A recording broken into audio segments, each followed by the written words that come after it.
Assalamualaikum warahmatullahi wabarakatuh.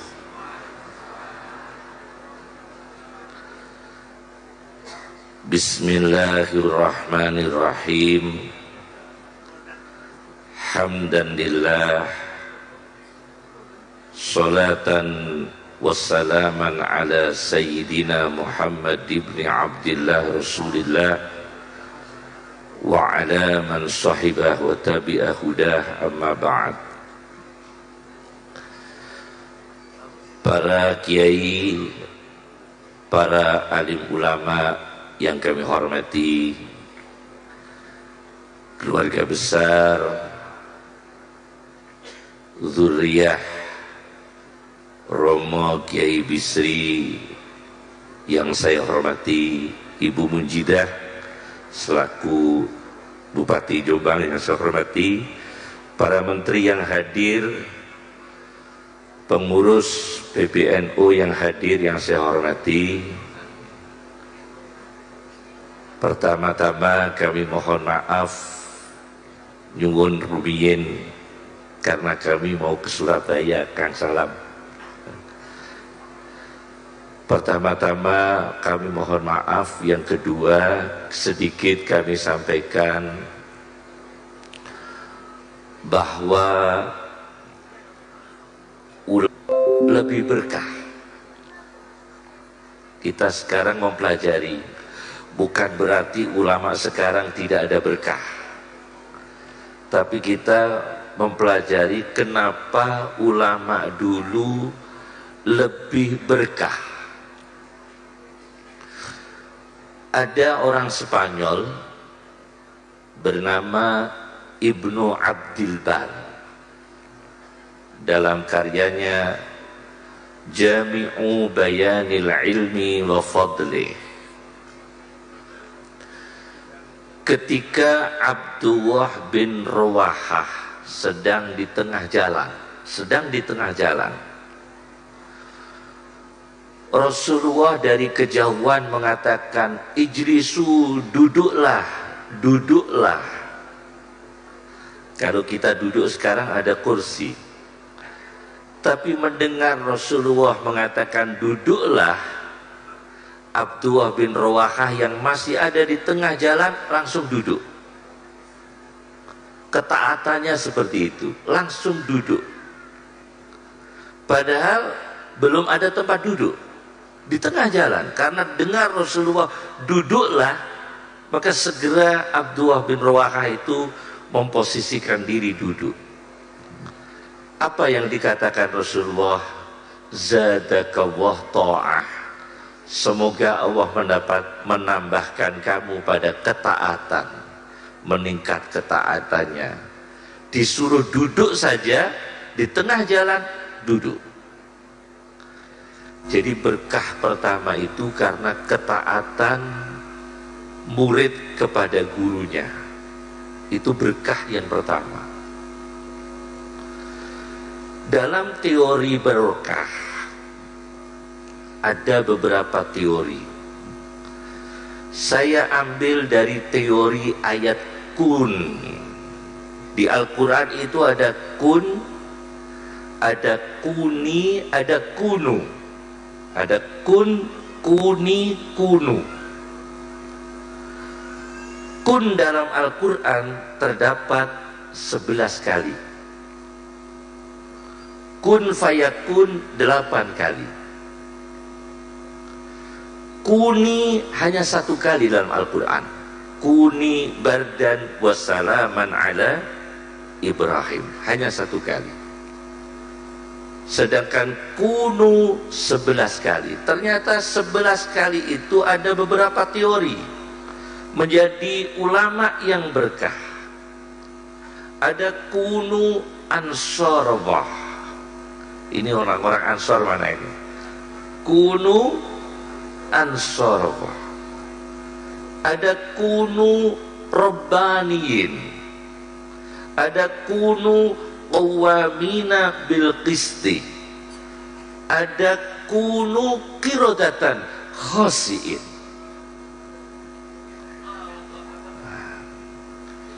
Pertama, kunu qawwamina bil qisti. Ini untuk para pejabat dan menteri, menjadi berkah. Jadilah manusia yang tanggung jawab dengan keadilan. Kunu qawwamina bil qisti. Jadilah manusia yang tanggung jawab dengan keadilan. Keadilan zaman dulu, para ulama dulu itu kalau menjadi pejabat, kekayaannya menurun.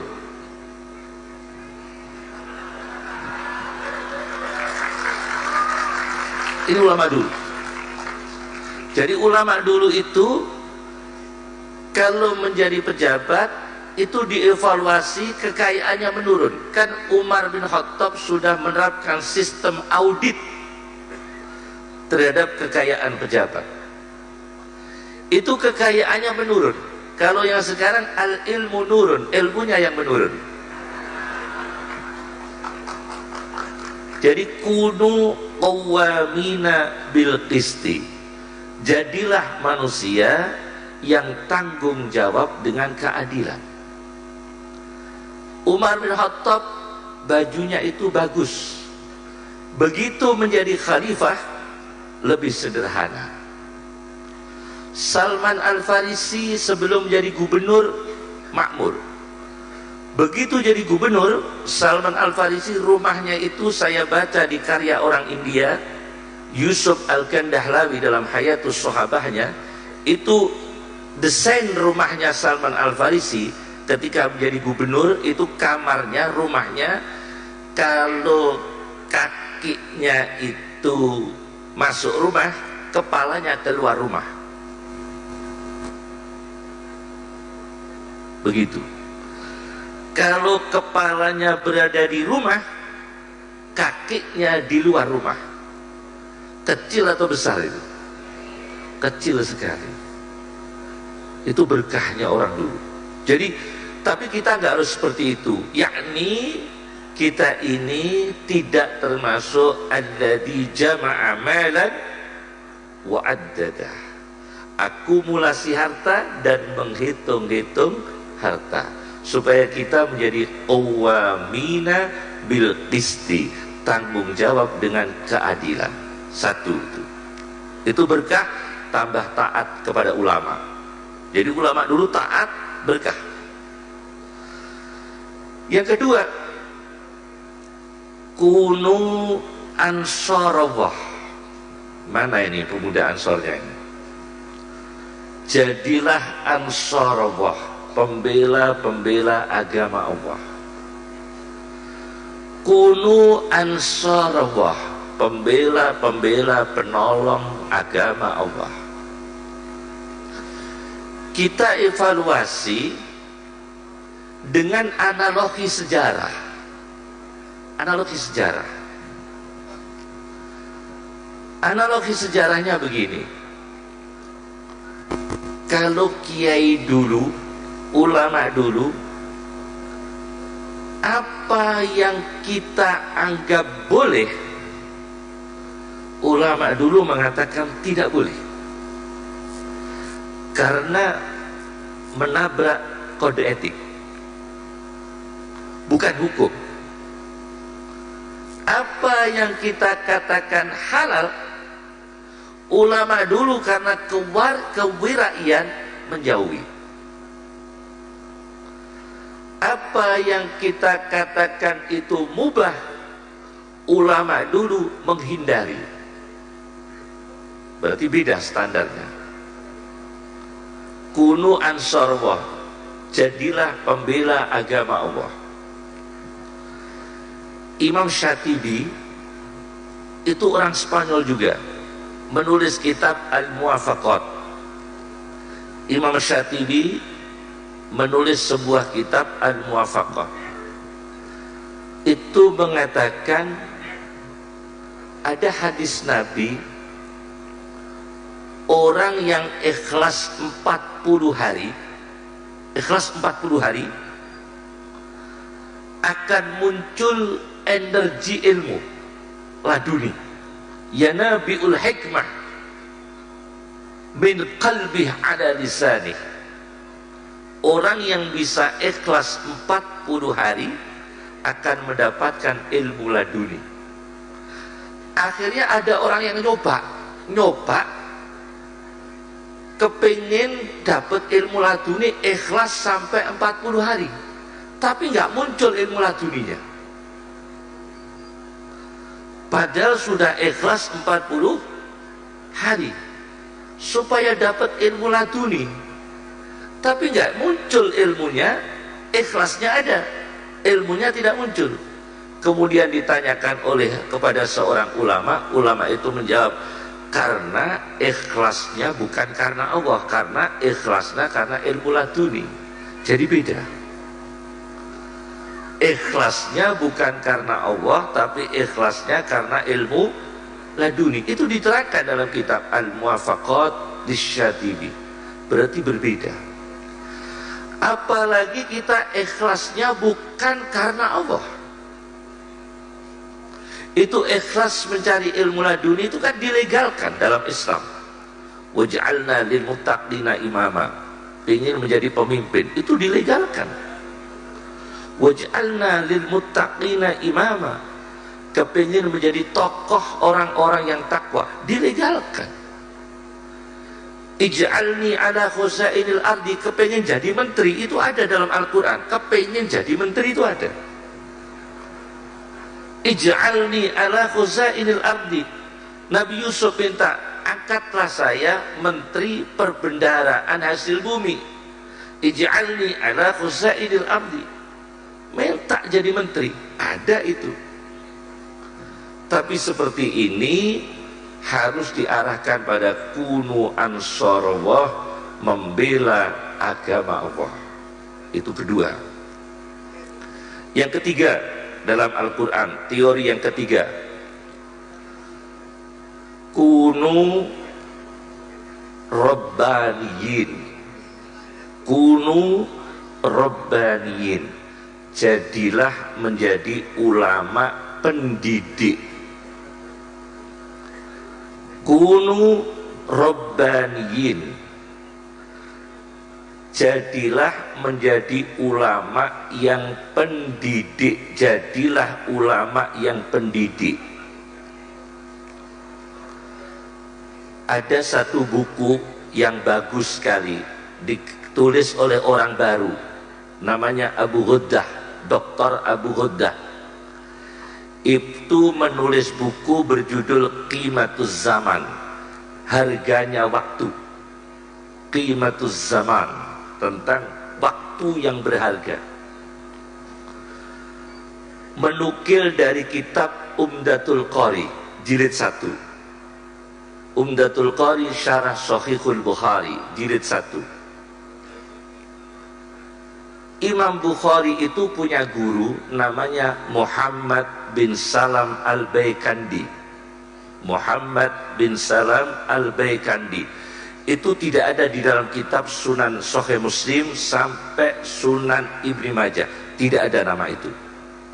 Itu hanya gurunya Imam Bukhari, namanya Muhammad bin Salam Al-Baikandi. Ini kita contoh ya, ulama seperti dulu. Muhammad bin Salam Al-Baikandi itu ketika ngaji, suatu saat ngaji tidak bawa pulpen, pulpennya rusak. Pulpennya rusak, maka dia teriak. Begitu tengah-tengah ngaji, pulpennya rusak, dia teriak, siapa yang punya pulpen, saya beli 1 dinar emas. Di tengah-tengah ngaji. 1 dinar emas itu lumayan, 4 gram, 25. Lumayan. Kalau tidak salah 4 gram, 25. Ada satu timbangan yang beratnya seperti itu.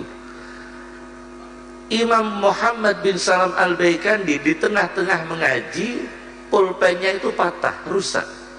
Dia teriak, siapa yang punya pulpen, aku ganti emas, uang emas. Seperti itu ulama.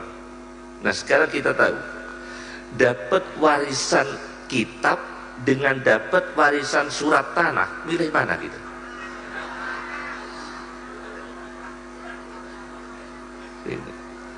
dapat warisan kitab dengan surat tanah itu milih mana gitu?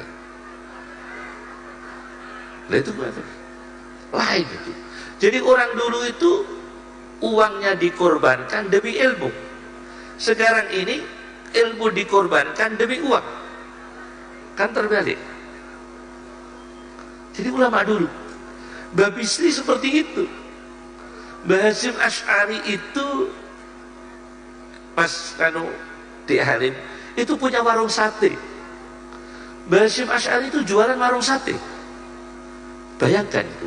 Roh Islam pendiri NU jual warung sate. Abah saya kan mondok, Mbah Hasyim punya warung sate. Jualan. Mbah Maksum itu di Jombang dagang di Jombang. Di Jombang dagang. Sampai ada ulama yang terkenal selalu menjadi pegangan Ki Sahal Mahfud itu. Ki Sahal Mahfud itu adik kandung ibu saya. Itu kalau kitabnya itu banyak referensi dari Ahkamul Quran lil Jassos. Siapa Jassos itu? Penjual bata. Jassos itu dari kata jisun, jual gamping. Jual gamping kan? Ulama al-Jassos itu orang yang jual gamping. Kalau orang bicara tentang apa itu Futuhul Buldan, ekspansi Islam ke seluruh negara dunia, Islam terjadi ekspansi, perluasan Islam di berbagai negara, itu ditulis khusus oleh Al-Baladuri, namanya Futuhul Buldan. Itu karya Baladuri. Baladuri itu apa Baladuri? Jual jambu mente. Baladuri itu jambu mente. Jadi kalau ada orang, cuma dalam teori Ibnu Khaldun, Mas Muhaimin, teori Ibnu Khaldun begini, kalau dagang dulu menjadi pejabat itu sah, baik. Tapi yang repot itu nggak pernah dagang, begitu punya jabatan ikut dagang.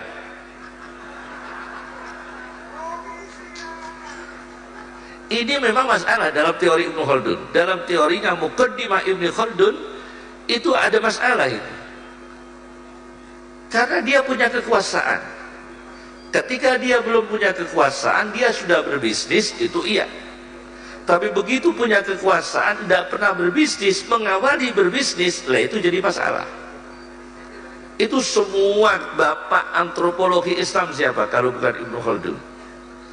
Bapak antropologi Islam dan bapak sosiologi Islam, yaitu Ibnu Khaldun. Itulah ulama dulu, barokahnya luar biasa. Karena apa? Robbaniyin, pendidik. Bima kuntum tu'allimunal kitaba wa bima kuntum tadrusun. Mereka banyak membaca kitab, mengajar kitab, mendarus Al-Quran. Itu luar biasa. Mbah Bisri Samsuri itu sama kakek saya sepupu, kalau tidak salah ibu sama ibu saudara kandung. Jadi Mbah Bisri sama kakek saya itu sepupu, cuma lebih tua Mbah Bisri. Jadi saya dengan Gus Salam minduan, semacam minduan ya, minduan. Itu ulama dulu luar biasa. Kalau kita ini biasa keluar, bukan luar biasa, biasa keluar. Ini yang repot. Jadi Robbaniyin itu kedua, berapa itu? Kunu ansarallah, kunu Robbaniyin, kunu qawwamina bil qisti. Nah ini yang terakhir, ini yang repot lagi. Kunu qiradatan khasiin, menjadi manusia tapi kerang. Ada kan ilmu fabel. Apa fabel itu? Mempelajari akhlak manusia dengan binatang. Itu Kalilah Dimnah. Itu dulu kitabnya kuno, namanya Kalilah Dimnah. Fabel, ilmu mempelajari akhlak manusia dengan binatang. Itu biasanya Abu Hayyan At-Tauhidi, filosof itu yang banyak mempelajari akhlak etika manusia. itu Abu Hayyan At-Tauhidi. Nah, ada ulama Mesir, ditulis gurunya Babisi. Babisi Samsuri punya guru namanya Ki Mahfud Termas, punya kitab namanya Bughyatul Azkiya tentang Karomatul Aulia. Itu karya gurunya Babisi, nanti saya ceritain. Kitab karangan gurunya Babisri. Babisi Samsuri punya guru Syekh Mahfud Termas. Syekh Mahfud punya kitab Bughyatul Azkiya. Itu ada cerita di Mesir itu ada orang alim namanya Abul Ghais. Siapa?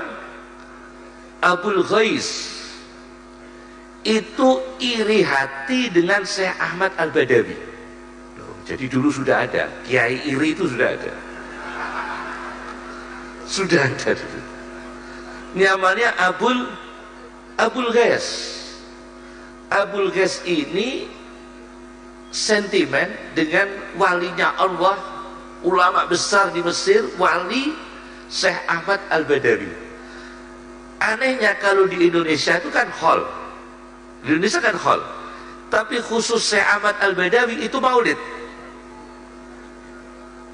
Di Indonesia tidak ada maulidnya Babisri, maulidnya Mbah Hasyim, itu tidak ada.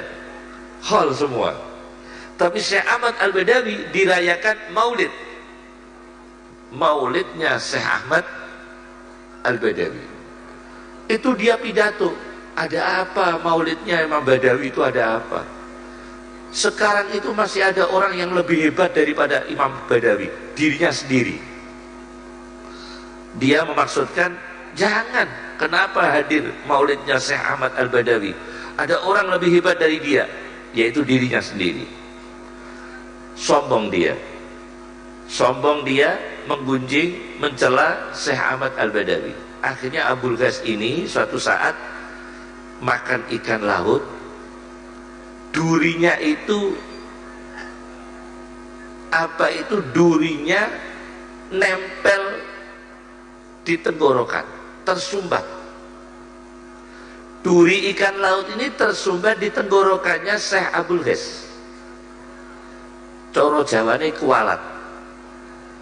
Kualat sama Syekh Ahmad Al-Badawi. Durinya itu manggrok di tenggorokannya Syekh Abul Ghais sampai 9 bulan gak bisa hilang. Duri itu udah bisa hilang 9 bulan. Akhirnya lehernya itu membengkak sebesar sarang lebah. Masya Allah, lehernya itu membesar sebesar sarang lebah. Bayangkan, sebesar sarang lebah. Akhirnya dia sadar, Masya Allah, saya ini kualat sama Syekh Ahmad Al-Badawi. Akhirnya dia ziarah kuburnya. Jadi Nahdlatul Ulama akhirnya dia. Dia ziarah kuburnya Syekh Ahmad Al-Badawi. Begitu ziarah di Syekh Ahmad Al-Badawi, dia baca surat Yasin. Begitu baca surat Yasin, dia bersin. Bersin keras. Duri yang ada di tenggorokan itu keluar dan berlumuran dengan darah, tapi masih sakit dan masih membengkak sebesar sarang lebah. Kemudian dia teriak, Syekh Ahmad Al-Badawi, saya tobat, saya tobat. Begitu bilang begitu, saya tobat, bengkaknya itu hilang. Bengkaknya itu yang di leher itu hilang dan sakitnya hilang. Ini orang yang ulama tapi jiwanya masih tidak bagus, tidak stabil, tapi akhirnya tobat. Karena apa? Punya dengki. Binatang yang paling mudah dengki itu dua, gajah sama unta. Anda baca dalam ilmu fabel. Jadi ilmu binatang itu ada dua kitab, namanya Hayatul Hayawan Lid-Damiri dan Al-Hayawan Lil-Jahid. Ada dua kitab, Hayatul Hayawan Ad-Damiri dan Al-Hayatul Hayawan Ad-Damiri dan Al-Hayawan Karya Lil-Jahid. Masya Allah. Karena apa? Dia punya hati berilmu, cuma punya iri hati, itu tidak baik. itu nanti martabatnya, levelnya jatuh menuju ke level binatang, asfalas safilin. Jadi kalau naik ahsanit takwim itu level yang bagus, kalau level yang rendah asfala safilin, lebih rendah lagi aspal, itu lebih rendah lagi, asfala safilin, dan bawahnya lagi aspal. Masya Allah. Itu jadi ada teori-teori begitu.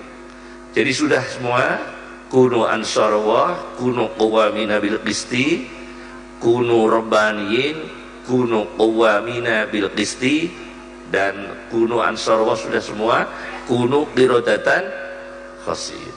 Terakhir dari kami, karena nanti masih ada banyak penceramah, ada ponakan saya, Dik Bahak. Ini ponakan saya sendiri. Jadi ini ponakan saya sendiri. Saya mungkin keempat kali ini ya, Mas Muhyiddin kami di sini ya, mungkin keempat kali ini, Masya Allah.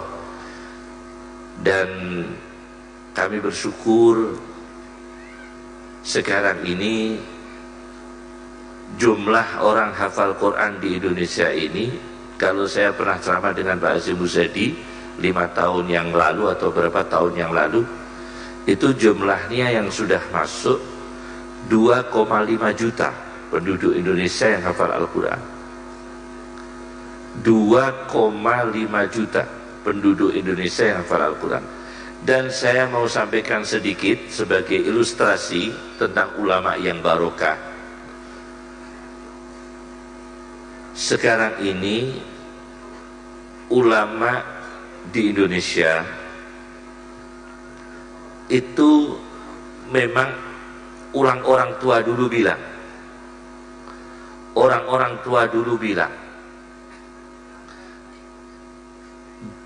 wadah terlalu penuh itu muntah.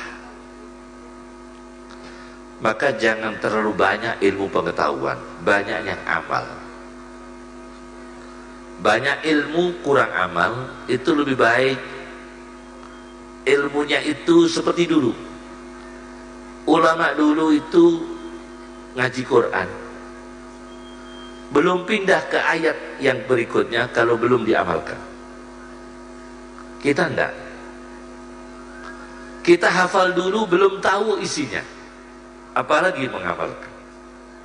Kalau ulama dulu enggak, belum pindah. Mbah Hasyim Asy'ari itu ibu-ibu, karena abah saya ikut mondok di situ. Kalau puasa Ramadan tidak pernah mengimami, yang mengimami Kiai Idris, menantunya ya, Mbah Idris Cirebon. Ya, itu yang mengimami. Yang mengimami Mbah Hasyim Asy'ari. Mbah Hasyim Asy'ari ikut makmum. Dan Kiai Idris menjadi imam. Padahal yang hadir Mbah Hasyim Asy'ari itu banyak sekali, bahkan para jin juga ikut ngaji. Karena Mbah Hasyim mengumumkan, Mbah Hasyim mengumumkan pada waktu mengajar, jangan ngaji di bawah beduk masjid, karena itu khusus untuk kelompok jin.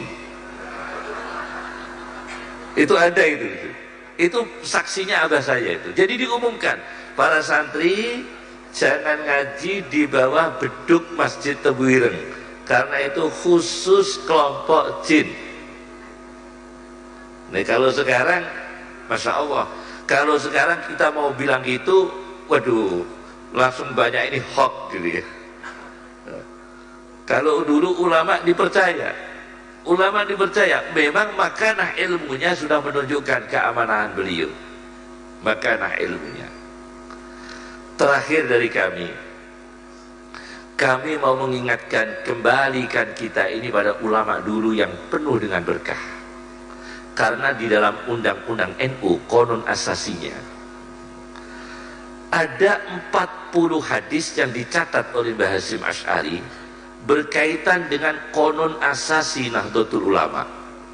Nomor 42, Mbah Hasyim Asy'ari menulis arba'ina hadisan tata'allaqu bimabadi'i jam'iyyati Nahdlatul Ulama.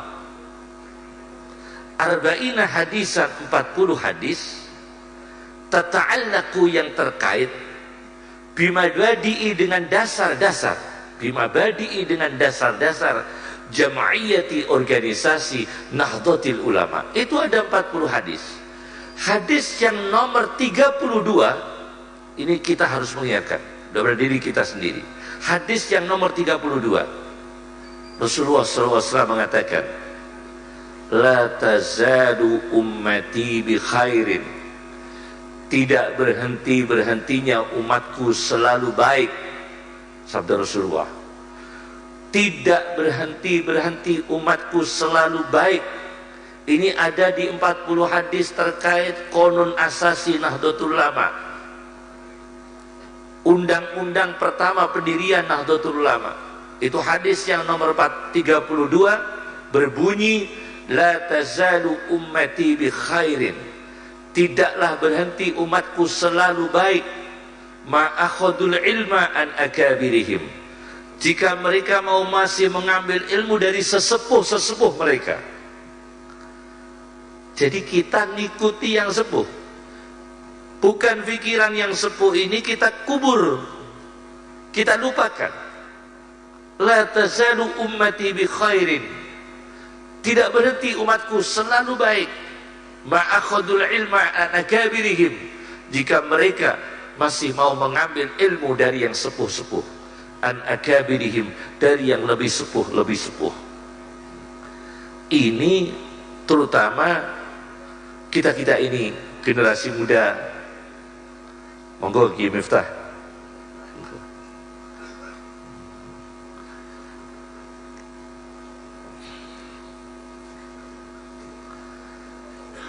Nah, hadis ini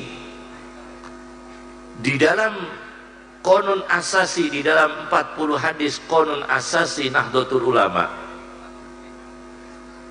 di dalam 40 hadis konon asasi Nahdlatul Ulama, Mbah Hasyim menyebutkan ini sebelum dikritik oleh Salafi atau Wahabi, karena mereka kritis dalam hadis, maka saya jelaskan ini.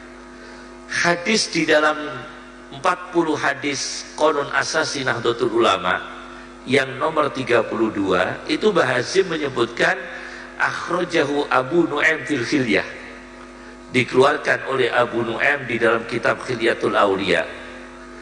Ternyata di dalam kitab Khilyah saya tidak temukan di dalam kitab Khilyah itu belum saya temukan datanya. Karena kitab Khilyatul Aulia itu ada 10 jilid, saya lihat di datanya itu tidak ditemukan hadis itu. Tetapi hadis itu ditemukan di Musnadul Firdaus di Dailami. Saya lihat sendiri dalam kitab Musnadul Firdaus di Dailami. Jadi hadis itu ada. Dan Mbah Hasyim Asy'ari ini menulis Khilyatul Aulia tidak bohong, karena bersumber dari satu kitab, Kunuzul Haqa'iq, karya Muhammad Abdul Rauf Al-Munawi. Itu dalam kitabnya Kunuzul Haqa'iq. Jadi la tazalu ummati bi khairin ma akhadul ilma an akabirihim, itu ada di 40 hadis konon asasi Nahdlatul Ulama halaman 32. Bayangkan itu, kita harus mengambil ilmu dari yang sepuh-sepuh. Ilmunya Mbah Bisi kita ambil, keteladanan beliau kita ambil sebisa-bisanya. Contoh, suatu ketika terjadi muktamar,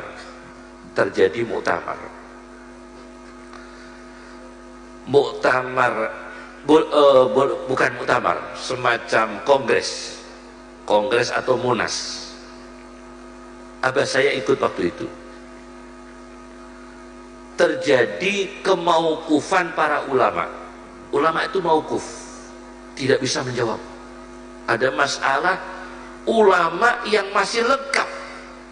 Ada Mbah Hasyim Asy'ari, ada Kiai Abdul Wahab Hasbuah, ada Kiai Bisri, ada Kiai Sepuh Kiai Asnawi Kudus, ada Kiai Soleh Tayu, ada Mbah Khalil Mbah Zaya, ada Mbah Maksum, Mbah Bedawi, masih lengkap. Itu tidak bisa menjawab. Di tengah-tengah ulama itu berhenti, dia tidak bisa memutuskan masalah. Gubernur Belanda datang, namanya Gobi. Namanya Gobi. Gubernur Belanda itu datang. Dan gubernur Belanda itu ternyata bisa menjawab. Ada apa ini para kiai ribut? Ini baru membahas masalah ini, bahsul masailnya ini. Oh, kalau itu ada di kitab ini, jilid ini, halaman ini. Loh, bisa. Belum ada Google ini. Ini belum ada Google. Gubernur Belanda sudah mengatakan itu ada di kitab ini, jilid ini, halaman ini. Kira-kira kalau ini yang nerima itu potensi liberal, kan langsung muyul, langsung kagum. Secara psikologis kan langsung kagum. Karena ada orang orientalis sepintar itu. Mustasyrikin, ada orientalis sepintar itu. Kalau ini yang diterima orang liberal, potensinya kagum. Tapi kalau yang menerima Mbah Hasyim tidak. Mbah Bisri pidato, yang muda-muda kagum sama gubernur Belanda. Kagum. Gubernur kok alimnya seperti itu. Hebat. Ulama saja kalah. Kiai saja kalah, yang muda-muda itu. Padahal yang muda-muda waktu itu masih steril, belum kenal macam-macam. Nawa itu proposal itu belum kenal, masih steril yang muda-muda. Yang muda-muda masih steril. Itu saja Mbah Bisri teriak, Mbah Hasyim teriak, jangan kagumi gubernur Belanda ini meskipun dia seorang ulama. Apa pidatonya Mbah Hasyim waktu itu? Abah saya memberikan catatan kepada saya. Fama lakum fil munafiqina fi'atain. Kenapa kalian orang Nahdlatul Ulama terhadap orang orientalis ini pecah belah? Separuh kagum, separuh respek, separuh reaktif, separuh waspada. Kenapa tidak semua waspada? Ada yang kagum, ada yang condong. Fama lakum fil munafiqina fi'atain. Ini orang munafik. Langsung diputuskan Mbah Hasyim, ini orang munafik. Karena mendidik yang muda-muda supaya waspada. Secara psikologis mendidik. Ini orang orientalis, tugas kamu bukan mengagumi tapi waspada. Hari ini dia alim, hari ini dia berfatwa, hari ini dia tampilkan kehebatan ilmunya, tapi hari kemudian bisa menyesatkan kalian. Maka Mbah Hasyim Asy'ari segera pidato, fama lakum fil munafiqina fi'atain. Kenapa kalian terhadap orang munafik tidak waspada, malah pecah belah menjadi dua kelompok? Ada yang mengagumi, ada yang waspada. Sudahlah, waspada semua. Ini orang munafik. Ini caranya mensikapi ulama dulu. Cara mensikapi ulama dulu. Ketika cabang NU pertama di Indonesia, yang termasuk pertama Blora. Blora itu cabang NU pertama. Itu yang deklarasi Mbah Hasyim Asy'ari sendiri. Abah saya ikut mendampingi. Saya dikasih pelajaran pidatonya Mbah Hasyim Asy'ari ketika di Blora. Mbah Hasyim Asy'ari datang ke Blora ketika NU pertama kali dibuka cabangnya di Blora. Mbah Hasyim Asy'ari mengatakan, kullu syai'in halikun illa wajhah. Segala sesuatu akan hancur kecuali zatnya Allah. Apa kata beliau? Illal amal al khalisa liwajhih. Kecuali amal yang murni karena Allah, itu tidak bisa hancur. Itulah kehebatan ulama-ulama dulu. Ini yang bisa saya sampaikan. Mohon maaf atas segala kekurangan, terutama kepada keluarga. Ada Mas Muhaimin, Mas Halim, Kang Salam, ya, dan seluruh keluarga Bani Mbah Bisri Samsuri, di Saifullah Yusuf, Masya Allah.